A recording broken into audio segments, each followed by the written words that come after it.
Sacred Souljourners, a space where we gather around the fire for storytelling. This is a journey of spiritual awakening, learning to trust in the universe and aligning to our highest path. It's through our voices from the perspective of the masculine and the feminine, which is the real-life dance between us, where we are going to share stories about our journey, our triggers, our love, all as we walk with the universe, not against it. Zan and I are two souls having our human experience who are walking through the fire together with our three dogs. And now we're inviting you in to witness. If you've been feeling the pull to awaken, Then you can finally start to trust. and then to align to your highest good. Now, you're exactly where you're meant to be. Welcome back, Souljourners. Very excited to have you join us here at the Sacred Souljourner podcast. What is the Sacred Souljourner podcast, Troy? Sacred Souljourner podcast is a place where we can come together as a community and to just be curious about where we are in life, where we are spiritually, and how we're up-leveling to move through it and to learn from each other. Not just you and I, but listeners also, learning from them as they comment back to us and share their journeys with us as well. Which we are getting quite a lot of feedback, which is awesome from everybody out there on TikTok, Facebook, Instagram. People are commenting and it feels good. It feels good because we basically left our life behind to go on this journey to connect with people and to share our story, us and our three dogs. And today we are doing a podcast, and let us just describe to you where we're at.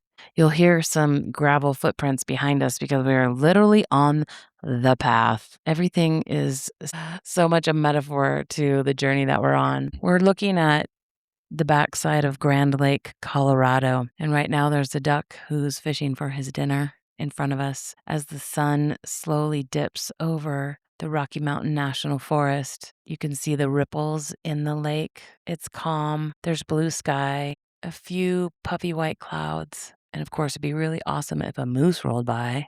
But we're sitting at the edge of this park. It's epic. It's gorgeous. And we just got here today after driving through Rocky Mountain National Park, which is your first time ever. So Troy's never been to Colorado before. Never been to Colorado, never driven through. I've been to the Smoky Mountains and seen what I thought was the most beautiful places you ever could see there. But this took that. This was driving through the national park today and going over The pass. the path that we took to get here, went through what they called the tundra right at the top of it. And it was just the most amazing and beautiful thing I've ever seen in my life. I mean, pictures in a book and watching it on TV can't even compare. And what did you say to me when we got to the one pass where we looked over? You said something about working your whole life and you missed this. Yeah, in other words, my whole life I've worked and worked and worked and never really took a whole lot of time off to enjoy other things. And it just kind of hit me today, seeing the beauty that's here, how I've missed so much. I miss so much just working all the time instead of stopping work and just to be able to enjoy life a little bit. That really hit me today, seeing the scenery here and being in these Rocky Mountains and how beautiful it is. And so making that decision 6 months ago to sell your business and take the risk to follow your soul's journey, to become this souljourner. I asked you the question, what would you tell yourself in January of this fire horse year? What would I tell myself in January? In other words, with the knowledge I have now, if I could go back and tell myself, the first thing I'd tell myself is just dive in. Do it. Don't hesitate. Don't let the worry kick in. Don't worry about it. Just go ahead on with it and dive in and allow. It's just unbelievable how the universe has just shown up for us and shown us in so many ways that we're on the right path. And so would you say that trusting yourself? Oh, yeah, absolutely. In other words, it was my intuition that kicked in anyway the day that I walked through the door and told you and asked you about selling my business to do this, to be able to go on a journey to find myself. And absolutely. And so we rolled into Colorado, and our last episode was with Jen and Brian Berryhill, because we did a sweat lodge, but it wasn't the only ceremony that we did. Troy, he's in like the Zen boot camp for ceremony. It started with, we went to Garden of the Gods on Lionsgate portal, and we connected to those 300 million year old stones. And then we went to soak in mineral hot springs in Manitou Springs. Yeah. Which was the first time that you've ever done hot springs. Yeah, first time. Yeah, that was a wonderful moment too. And the cold plunge. And then the cold plunge, yeah. And then getting back in the hot spring, which felt like it wasn't hot no more, and then the needles kicked in. And you felt alive. Oh, in absolutely. that moment. It was like you were a little kid, like, oh my God, living your dream life. Right. And that's the attitude that I have, and I'm leaning more into, is just being a kid on vacation, enjoying life. And, I think of Scripture, the Lord Jesus, as he went day to day, going from village to village. He didn't have no worries. He didn't allow the worries of the world to consume him. And, that's my practice as I'm on this journey. And so then we went to Boulder, and the excitement for me about Boulder is I used to live here. So I lived in Colorado for 5 years. I left California and drove all summer over Oregon and Montana and landed in Boulder, Colorado, knowing no one, just me and my dog and my SUV, and made a life for myself, made an amazing community there. We all went through the pandemic together, and the thing I love so deeply about Colorado is the medicine of the land. The people are so absorbed with nature everywhere. And how many hiking trails did I take you to? And how many parks did you take to the dogs when we were in Colorado? Yeah, I mean, I can't count them all. And we drove by many more than we stopped at. Yeah. And I was like, that's my favorite park. And that's my favorite park. And we went up to Netherland. And so we'll tell you a little bit about all the different activities that we did. But with each one, there was a deepening. It was this trifecta of ceremony that I do believe shifted you, like a catalyst that you have been waiting for. Absolutely. Yeah. And so it started, we stayed with a friend of mine, Alyssa, who she teaches a thing called core synchronism, which is just really understanding about your body and how your body works with you and moves the energy through your system, right? We don't want to store any energy in our system. And right before we left, she said, let's do a tea ceremony. And we were still working through some stuff at her house. And I know you were nervous to meet my friends, but she said, let's do a tea ceremony. I was like, all right, whatever. I don't know what a tea ceremony is. Like, I know all kinds of ceremony, but not a tea ceremony. And so she lays down this really amazing piece of wood, and she brings out, like a little teapot, but it was like clay. And then she brings out these clay cups that had gold flecks in them that she got from Santa Fe, New Mexico. And the woman who fired these cups had put intentions in there for this tea ceremony. And then she tells me that she has this tea from Japan that is extracted from 10,000-year-old trees. And she said it was the original plant medicine because, there's ayahuasca and there's mushrooms and there's so many different kinds of plant medicine, but she said this was the original because it wasn't so much the body as it was you, the soul, your whole connection to your system, you, not your body. And so she had us pick cards. She had an amazing deck of oracle cards, and we picked cards, and it was really about our relationship. This tea ceremony was, how do you and I cross over into a space where we're in unison? And I know we sound like we're in unison to everybody, but we're also moving through our own stuff. This is a time where we cannot hold on to like ancient energies from this lifetime or other lifetimes or our families. And so, Troy and I have been moving through a lot of stuff, and I just want to get on the same page with you. Yeah. And I think, it's so neat just watching our lives and seeing that same page coming together. It seems like sometimes it don't seem like it's ever going to happen. But that's what this week was about with me. In other words, my spirit guide showed up, and something I'd been missing for a little bit, because I guess you could say I had allowed fear to consume me more than me searching within myself spiritually.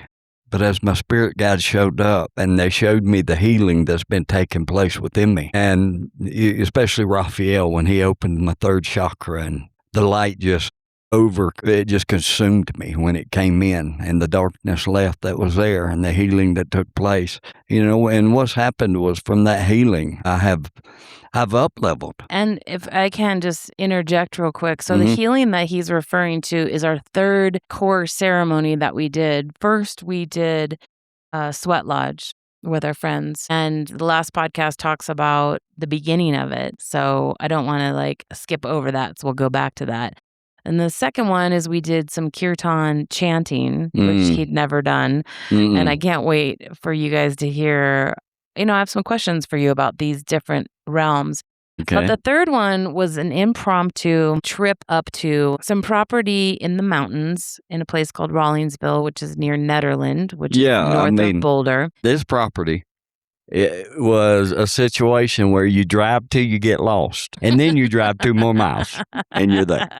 Well, we did take the road that is less traveled, and thankfully our truck handled it like a champ. We went into 4-wheel drive, and it was some steep roads. And the story is that this guy named Uncle Charlie had this property, and I went to it when I lived in Colorado, and he had this magical water because I had a friend that told me, hey, this is like magical healing water.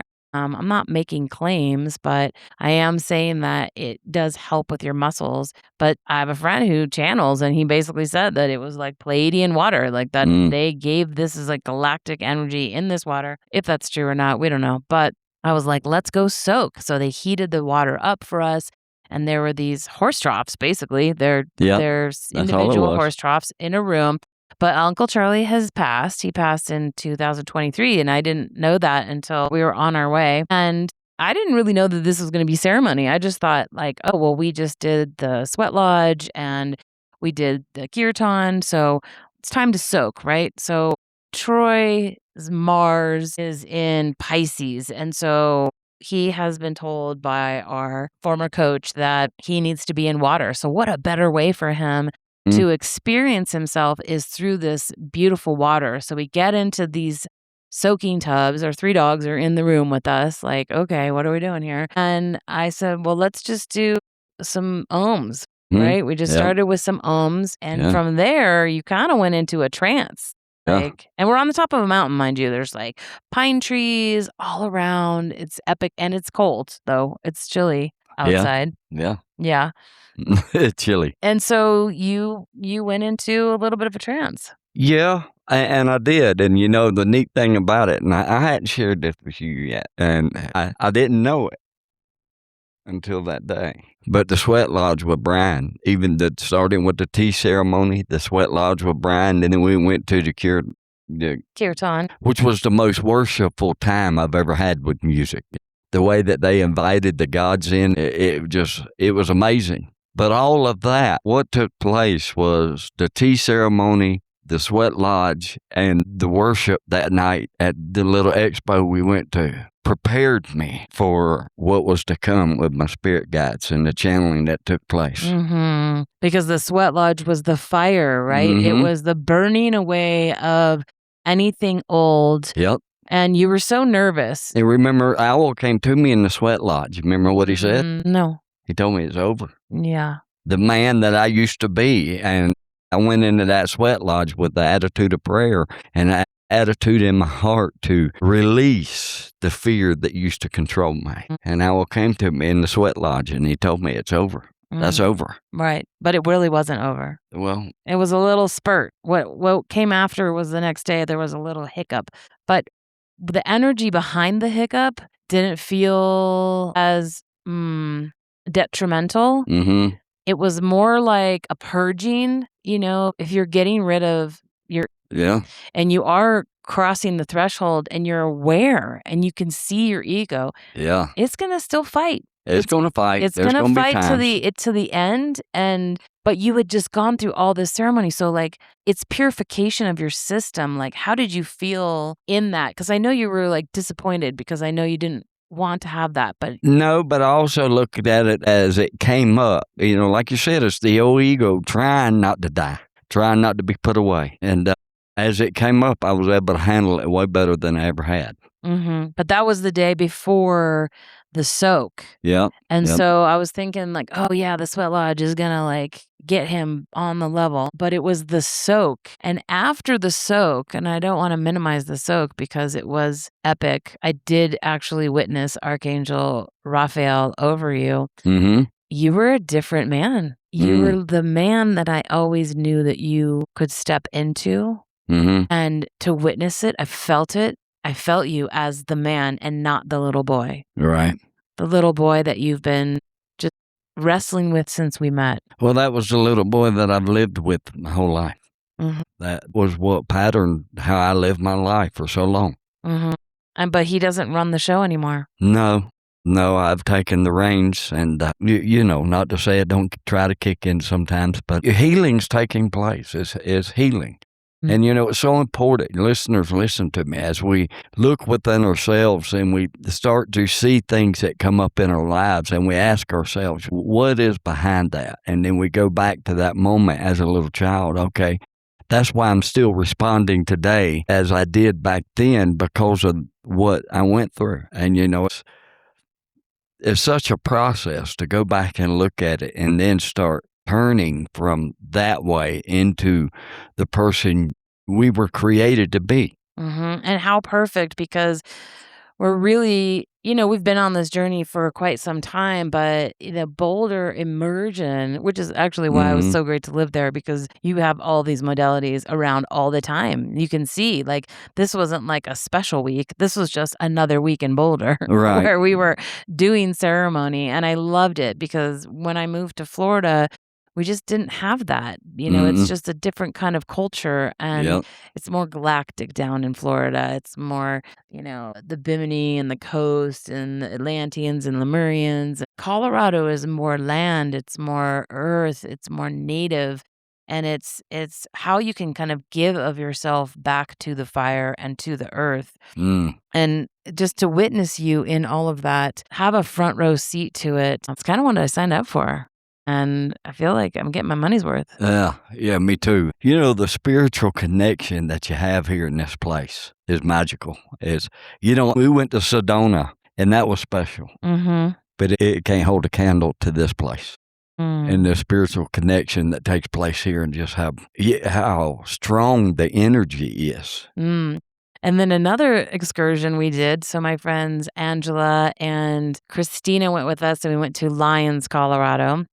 And I wanted to take Troy to a labyrinth. And a labyrinth, there's actually TikTok videos of them explaining how you use a labyrinth and why you walk a labyrinth. It's to ask questions. And there was so much about balance that came up this week. It was so weird. It was like this thread message where everywhere we went, it was like, where are you out of balance? And I'm going to invite you guys listening is like, where are you out of balance? Because you cannot be spiritually complete and whole unless you are in balance, either within yourself, with your life, with your family, with nature. So looking at that question for yourself will help you to even it out. She's talking about being out of balance. And what she's talking about is what I was doing. I was out of balance for a little bit. I was going through the motions. I was doing all the right things, but I wasn't in balance. And, it's so important to stay in check with balance. Well, it's cool that you know the difference, because do you think that before this journey, you knew you were out of balance? No, really. I thought going through the motions was enough. I really did. I thought, just going through the motions. And that's one of the things that I got caught in with the church was just, okay, I go to church Sunday morning, Sunday night, Wednesday night. I put my money in the plate. I do all the right things. But it was just motion. It wasn't really dropping into my inner self to find my higher self and for what I was created for in the way that I was supposed to do it. And that's why there were so many areas of my life that wasn't truly being healed. It was just motions. Right. It was just out of, for lack of better terms, it was just tradition. Exactly. And that's the number one killer of churches is tradition. You just go through the motions of doing it, really not dropping into your inner self and becoming the person that the Creator has created us to be. Well, that goes back to being sacred, right? And what Brian had talked about in the last podcast. I mean, I think one thing that we looked at this week was, what is sacred mean to you? Because, you can have your life. Where did we hear somebody was talking about when you're practicing for the material gain? Oh, that was the breath work with Chad from the experience. He was like, when you're out there with them for the material world, you're missing the boat of where we're going as a society, as a earth. We're here for the earth. You can work to survive and to make money, but that's not your purpose. Your purpose is to find that joy within your heart and to have that balance. And so it was play. We had to include play this week. I know that you were agitated because we had so many things to do. I mean, it was like, I got a lot of friends. A lot of friends. And everybody wanted to see me. They hadn't seen me in like 4 years. Everybody wanted to play with Zan. Yeah. Zan, she's a good playmate. Yeah. Everybody wanted to play. And so it was like, meeting people for lunch and dinner. And so anyway, back to the labyrinth, because this is a crazy story. So then we're walking through the labyrinth, and it's kind of one of those outdoor forest art situations where people have decorated it. They've welded things together like that giant heart, and there was like a dinosaur in a cage, and there's little messages everywhere, like super cool stuff where you're walking the labyrinth, but also you have this opportunity for this reflection to see where you're at, because you always can ask questions to yourself. You can always be digging a little bit deeper and seeing what the mirror is showing you. And so we come across this red, old school phone. Payphone. It was an old school payphone that was inside the little glass box. They taken one of those payphones and they nailed it to a board, and then nailed the board to some trees, and it was about talking to your deceased. And so my friend Christina picks up the phone, and then it sounds like she's starting to talk to her grandfather, and she starts tearing up and she starts crying. And we're kind of looking at her, and she's like, no, I really talked to my grandfather. And so my next friend went up and she talked to an ex-boyfriend of hers that has passed, and she starts crying. And then, I mean, you got to be thinking we're wackadoodle at this point. Yeah, I had never seen nothing like this, but it was cool. It was the coolest thing since ice cream, because then it became my turn. Yeah. And as I sat there on that phone, and I dialed the whole number. Graham's It was number. a rotary phone, too. Yeah, because I lost Graham in 2018. And as I dialed the number and I sat down and I just started pouring my heart out to him as if he was there. And it reminded me much of going to my inner child work and talking to my inner self. And as I did that, I was able to share some things that I always wanted to share with Graham, but because he passed, I wasn't able to. And it was a very healing time for me in that I was able to. And I don't know how, but I know he heard it. I know he was there. And did you hear any voices back to you? No, not audibly. But it was louder than that. It was crazy. In your heart. Yeah. Yeah. I love this coming from a former Baptist pastor. Yeah. That was truly an amazing experience as well. And for me, I picked up the phone and it was my grandmother who had come through. And so there's different ways that you can have spiritual gifts. Like you can have clairsentient, which is like you can feel. You can have clairaudient, which is what you can hear. I am clairaudient. So I hear messages. That came online for me when I was in Bali, and I went to some temples, and I would go to these stupas, which is their temples over there, and I would ask, the stupa question, and it would answer the most simple, profound statement to me that I knew that it was not coming from my head, because I would not do anything simple. And so she ain't doing it simple. She ain't taking the easy route, I promise you. Right. So I knew it was like, that was, not me. But then, so I started to be able to hear. And so I heard my grandmother come through and share some messages. And, but it was kind of weird because everybody's like looking at me because I was the last one. But it was, to me, that was actually a really cool part of the trip that I was, because the rest of it I kind of knew. I was kind of expecting, I've done Sweat Lodge, I've done all these things I'm sharing with you, I've done already previous. But what's cool is that when I do these experiences with you now, we're going to the same places, but new experiences are showing up. Like kind of like when we went to the Stanley Hotel. Right. So after we left Boulder, we went to Estes Park, which is the mouth of the Rocky Mountain National Park. And Troy, well, actually go back. We got to tell the moose story. Okay. So that was cool. Well, tell them where you were at. So you were in the soaking tubs. Yeah, I was in the soaking tub up there on the mountains, and on my way out, after I had channeled with Owl and Raphael and Michael, and on my way out, I don't know why, but I just felt my intuition. I asked my spirit guides to allow me to be able to see a moose. And as soon as I said that, I picked up my phone and I turned the camera on. It's kind of like praying for rain, but you don't bring your umbrella. Mm-hmm. As soon as I asked him to allow me to be able to see a moose, I turned my camera on. And within just about 2 minutes, I looked over out the passenger window because Zan was driving, and there was two up about 50 yards off the road laying in a little pond. So she stopped, and I got my phone, and I went and videoed them. It was just a neat experience to be able to manifest that moment. Right. So your intuition guided you. You connected to your spirit guides, which could also be your higher self, which is like, hey, let's go find something that show you self that I am creating my own reality. Right. So it's basically like a call and response where you're asking the question and the universe, God, your higher self responds. Because let's just be real, everybody. God is everywhere. Everywhere. So you can't even wrap your mind around it. So why not just play with it and start to see how things show up for you? Absolutely. So you were so excited because you hadn't seen a moose before. Never saw a moose, and I wanted to, and I did just what you said. I became curious, and I played with it. Mm-hmm. I asked my spirit guides to allow me to be able to see that moose, and I turned my camera on because I knew I was fixing to. I don't know how I knew, but I knew. And the next one was that we wanted to go to Estes Park, and you wanted to see elk. Mm-hmm. And you wanted to see a herd of elk. And so the very first day that we're driving up there, we take the dogs to a dog park. So, of course, if you're watching our TikToks, then you know that our dog Gypsy Jane is obsessed with water. She has to be swimming at all times. So our whole trip is really about pleasing Gypsy Jane. Finding water somewhere to put the dog in. Right, which in Colorado is amazing because there's plenty of water, even though it's cold. And so we take her to the dog park and she's swimming. And on the way back, we pass the reservoir at Estes Park.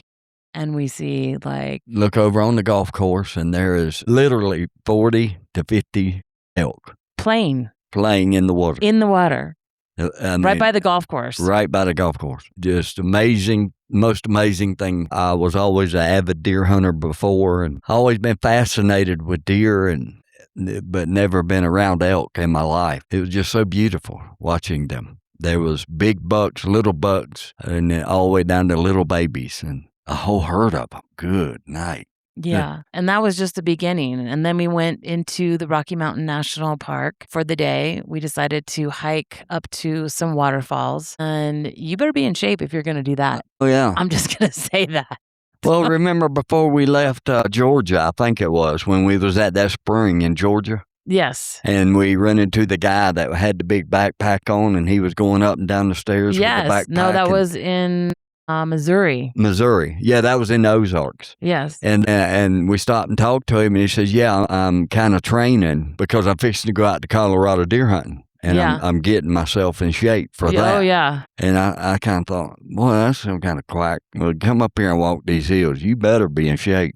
Oh, my gosh. Yeah, we had to buy a can of oxygen, which we forgot. But it was an epic walk. I mean, to be in the park when you're on a hike and there's just nothing but, you got other hikers. I never knew that nature could be so beautiful. Never knew it. It was amazing. It's been really a blessing for me to watch you. It's like your younger self, the child self that really didn't get to see all these beautiful things. To watch you witness all of it has been very playful for my own heart. I've already experienced a lot of these things, but I can say that this is the first week where we've had more ease in our path than our entire relationship. Yeah. And the magic's starting to show up around me. And that's when I know I'm in alignment, because I can ask the call and response to the universe and things are starting to show up. And so the ceremonies for me was that purification of the fire that we have been through, the Mhm. seasons that we have gone through together.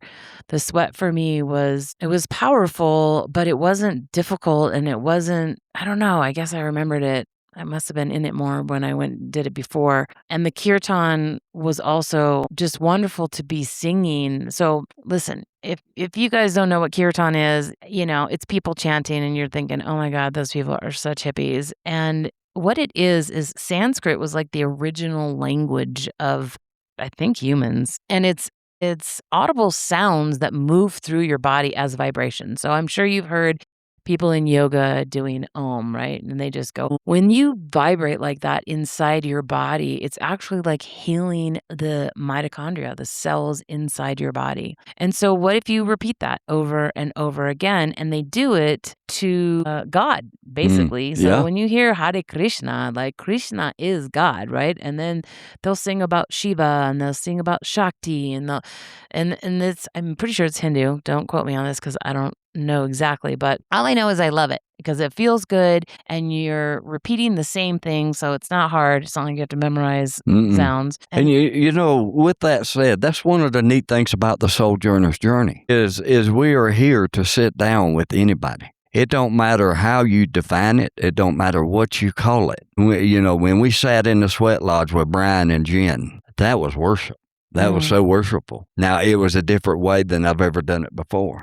Okay, we went the next night to the Sanskrit, the singing, and that was the freedom in worship that they had that night, dancing that was taking place, and it was people opening their hearts up to the Creator to do nothing but worship Him. I mean, can I just pause and ask you a question about that? Because I'm super curious, because I think if you come from a church background and now you're witnessing this, which you had no idea what was going on, and what was it like to participate instead of observing? Were you like nervous? Were you like self-conscious? I mean, I know you like to sing, so I knew you'd like that part of it, but like, were you just curious and you dove right in? Like, I would love to hear from you because about that. you remember the guy that was leading the worship. I don't remember his name, but he said that they was going to the first song. Remember, he was calling in the angels, and as he did that, I just kind of opened my heart and closed my eyes to that. And then as they started worshiping, that's what happened.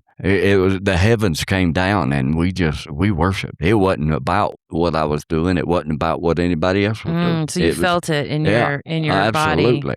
And it was the first time that I really experienced it that way, to be able to just worship freely without worrying about what somebody else is going to think. Or even really like what you were worshiping. I mean, I know a lot of people get really nervous about that, right? We did a live on TikTok and we had a woman that tried to ask us if we were cultist because we were talking about something other than God, because people have their own opinions of God, but kirtan is praying to God, right? Like, did you know that any ah sound is God, right? You have Allah, you have God, you have Krishna, right? There's always an ah sound in there. So it doesn't really matter what language or what religion, as long as that ah is coming through your heart and coming through your system, you are connected. Right. Absolutely. And that's what us as Souljourners are about. We're not here to tell anybody how to believe. How they believe is a personal thing. We just come alongside of them and love on them in that. And well, yeah, because then you can discover what spirituality for you is, when you stop needing to understand something and you simply experience it. I think that a lot of people have judgment about other cultures and other situations instead of experiencing it for yourself. And then you could judge it, if at that point you're like, yeah, it's not for me. But to naysay it before you actually experience it, what if you're actually missing out? Yeah, well, that's exactly what I was doing. I did. I naysayed it. If it wasn't the Southern Baptist way, you was the wrong way. And I'd call it out that way. But look at what I was missing. And look at the people that have turned their way being that way. How sad that is. How sad that is. And to sit there and tell somebody that they're not finding true peace and joy that only can come from the Creator because they didn't do it my way. And that's one of the biggest reasons for the Souljourners journey.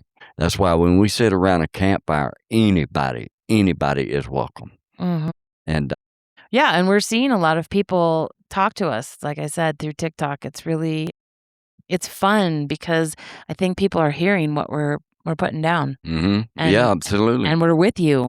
We're with you as we're discovering it ourselves. We're very excited, though, to be on this end of the journey where we get to really play here in Grand Lake. So right now we're looking at a half moon as the sun has set over the water. It's calm. It's quiet. There's really like no bugs around. It's absolutely just pure divinity. And we didn't light the fire today. So instead of a campfire conversation, we're having a lakeside conversation. A lakeside conversation. Well, and it's kind of very legit that we didn't light the fire because there is a major fire ban. Yeah, we're here. not really allowed to do that. The spiel is don't light the fire. And they said there's absolutely no smoking. You can't even smoke. Actually, yeah, they did say that at the campground where we're staying at. No, so it's okay that we didn't light a fire this time, but we are by the lakeside. Right. Beautiful, beautiful lake. And so I would like everybody to just take a deep breath right now. Maybe it's not about letting go of something or conjuring something in. Maybe it's just listening to the peace within your own heart. Maybe it's just getting quiet enough to hear that. And I just want to take a moment to ask you, Troy, to share with everybody, what does being a sacred souljourner mean to you now? Being a sacred souljourner to me now is first looking within myself, continuing to find who the Creator created me to be. Second is to come along other people and build a community and maybe not help other people find that. It's going to be there. We're coming across people of all different walks, but to be able to come along someone else who's had more years at it than I have, like Angela, like Brian, like so many people that I've run into this week, that was such a blessing to me.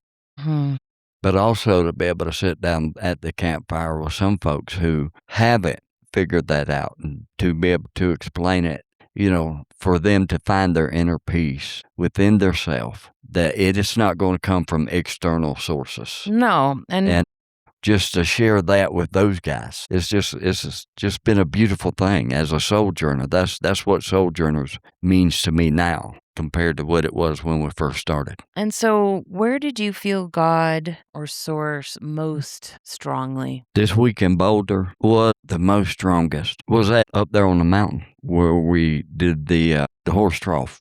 The soak. The soak.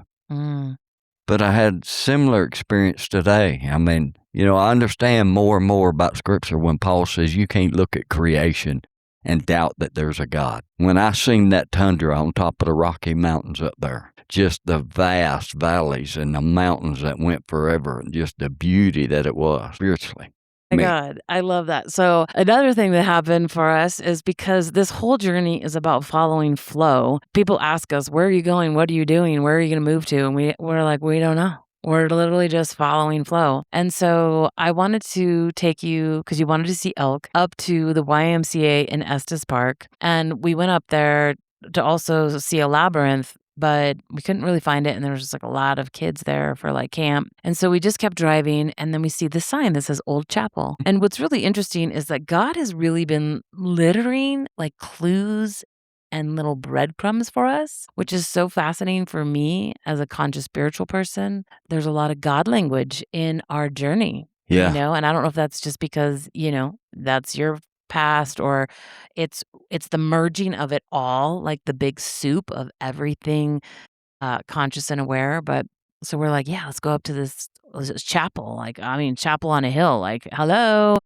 And so we drive over the mountain, the sun is setting, and we come upon a bunch of pews overlooking the mountains and a platform. I mean, it was just unbelievable. And this kid named Caden was sitting there, and he was invited to participate. There was, I think, like a church camp or some church gathering. And so he was there for the summer. He was from Wisconsin. Yeah, he worked the youth camps. Yes. And so we started talking to him. I mean, I love it because the conversations are always there. Yeah. And that, what you had just said, isn't that what he said also? Yeah. Yeah. He said the same thing about the creation and not being able to doubt the creator because of it and the beauty that he's been able to experience up here in Colorado because he was from what, Wisconsin? Mm-hmm. Yeah. Yeah. 20 years old. 20 years old and just really going somewhere one day with his life. That was a neat experience. That's what Souljourney's about. Exactly. Is finding and, meeting people and building that community. And it's So if the sacred journey isn't about finding the right religion or the spiritual practice, what is it about? I think that's going to be different. You would answer that question in a different way than I would. Mm-hmm. But for me, right now, in the process that I'm in and where I am with my healing, right now it has become about not judging anybody. Being able to love everybody with where they are and how they view the Creator, how they find their peace in the Creator, and, getting away from just looking at the denominational side of things and just looking into the heart of the person. Mm-hmm. And not allowing, just because we found it different ways, just because we believe different ways, not allowing that to cause division. Well, I like that you're saying that because some of the things that have shown up for me in Boulder is that I'm a different person than I was when I lived there. So I used to be a very fun party girl. I'm still fun, but I don't party as much. Since Troy and I have been together, we stopped drinking and we do partake in any kind of medicine that is of natural, like from the earth, but I don't generally do very much because I just love being conscious. I love witnessing my life from the lens of I'm co-creating. And it's been a long time because I've been partying for a long time and I've tried to stop drinking. And it's not like I'm like a big party. I was drinking wine, right? I can't really drink a lot of stuff because I got long COVID and I almost died. And so my system is very sensitive. And so some people see that as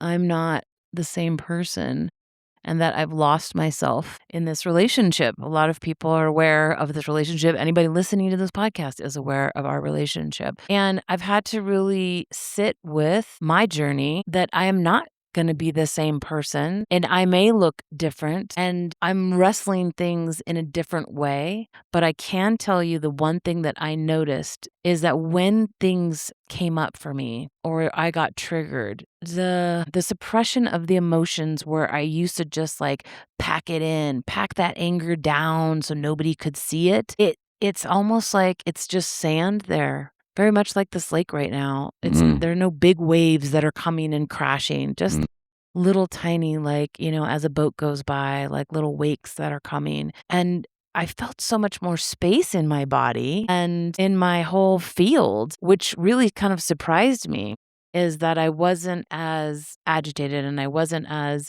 I don't know, turned off or pissed off. It just, to me, it felt very different. And I was so grateful. I'm grateful to be past the journey of all of what it took to get here. Very grateful for that. And I'm just grateful that this soul journey has brought me closer to the truth of who I really am.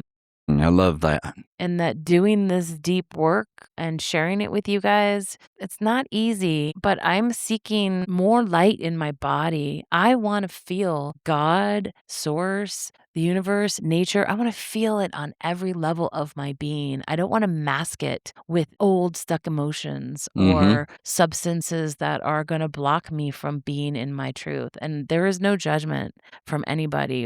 Have been in my past. I'm a big party girl, right? Like I said, but just now I'm not choosing that for myself. And I got to witness why. That's so cool. That is so cool. Well, I want to ask you before we have to get off here because time is coming, pushing us. I want to ask you, what was the most for yourself personally, the most spiritual time that you felt in Boulder? It wasn't so much spiritual as connected. There you go. It was for me to see my friends and to see them like, yeah, we pop back in where we left off, but also light up to see where they are in their world. To me, it was that, but also being in nature nature is my happy place. I would even say the hike with the dogs up Lily Mountain. We were on top of these giant boulders overlooking Estes Valley. I felt closest to about as spiritual as I get.